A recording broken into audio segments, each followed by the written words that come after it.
Ini adalah suasana pagi jam 8 ya, pada hari pembagian sepeda motor untuk seluruh Tengku Imung Gampung yang ada di wilayah Aceh Utara. Jadi suasana paginya seperti ini ya, ini di kantor Bupati. Sebagian Tengku Imum datang rombongan, sebagian lagi juga datang sendiri bawa istri ataupun bawa teman. Jadi hari ini tuh hari Senin 27 Juli 2026.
Sudah hadir di lapangan lagi.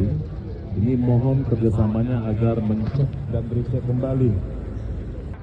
Sekali lagi para camatnya untuk mengecek kembali Langkahan yang sudah hadir, sudah berdiri di samping gerbang.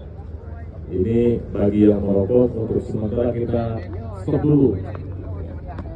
Kita matikan dulu rokok kita di kendaraannya.